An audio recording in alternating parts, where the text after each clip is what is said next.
ছাত্র জনতার জুলাই জাগরণ থেকে উঠে আসা নতুন রাজনৈতিক শক্তি জাতীয় নাগরিক পার্টি বা এনসিপি সদ্য সমাপ্ত ত্রয়োদশ জাতীয় সংসদ নির্বাচনে এক তাৎপর্যপূর্ণ চমক দেখিয়েছে।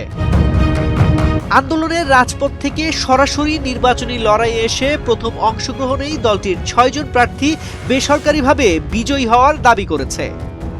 বৃহস্পতিবার ১২ ফেব্রুয়ারি রাত ১১টার পর দলটির ভেরিফাইড ফেসবুক পেজে আলাদা বার্তায় এই তথ্য জানানো হয়। দলটির আহ্বায়ক নাহিদ ইসলাম, সদস্য সচিব আখতার হোসেন, দক্ষিণাঞ্চলের মুখ্য সংগঠক হাসনাত আব্দুল্লাহ, যুগ্ম মুখ্য সমন্বয়ক আব্দুল হান্নান মাসুদ, যুগ্ম সদস্য সচিব আব্দুল্লাহ আলামিন এবং ডক্টর আতিক মুজাহিদ।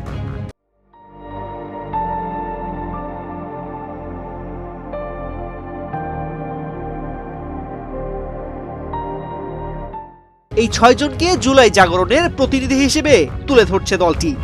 রাজপথের নেতৃত্ব থেকে সংসদের মেঝেতে যাওয়ার এই রূপান্তরকে এনসিপি তাদের রাজনৈতিক দর্শনের স্বাভাবিক পরিণতি বলেই মনে করছে। রংপুর ৪ আসনে ১১ দলীয় জোটের প্রার্থী হিসেবে শাপলাকলি প্রতীক নিয়ে প্রতিদ্বন্দ্বিতা করেন সদস্য সচিব আখতার হোসেন।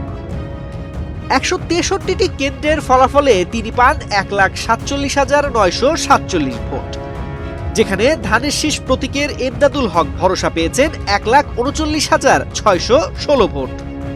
প্রায় ৮,০০০-এর বেশি ভোটে এগিয়ে থেকে আখতারের বিজয় নিশ্চিত হওয়ার পর এলাকায় সমর্থকদের মধ্যে আনন্দ উল্লাস শুরু হয়।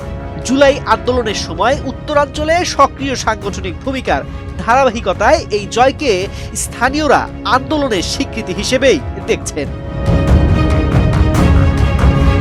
কুমিল্লা ৪ আসনে হাসনাত আব্দুল্লাহ বড় ব্যবধানে এগিয়ে রয়েছেন। ১১৬টি কেন্দ্রের প্রাপ্ত ফলাফলে তিনি পেয়েছেন ১,৭২,০০০ ভোট, আর তার নিকটতম প্রতিদ্বন্দ্বী ট্রাক প্রতীকের জসিমউদ্দিন পেয়েছেন মাত্র ২৬,০০০ ভোট। ব্যবধান এতটাই বিস্তৃত যে এই আসনে তার জয় এখন কেবল আনুষ্ঠানিক ঘোষণার অপেক্ষা। দক্ষিণাঞ্চলে জুলাই জাগরণের অন্যতম মুখ হিসেবে পরিচিত হাসনাতের এই উত্থান তরুণ ভোটারদের একাংশের মনস্তত্ত্বের প্রতিফলন বলেই মনে করছেন বিশ্লেষকরা।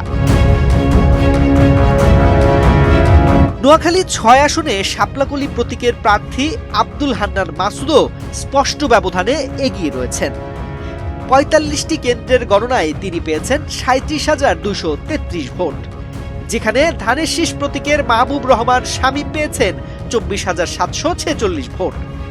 প্রায় ১২,৪৮৭ ভোটের এই ব্যবধান দ্বীপাঞ্চলের রাজনীতিতে নতুন সমীকরণের ইঙ্গিত দিচ্ছে।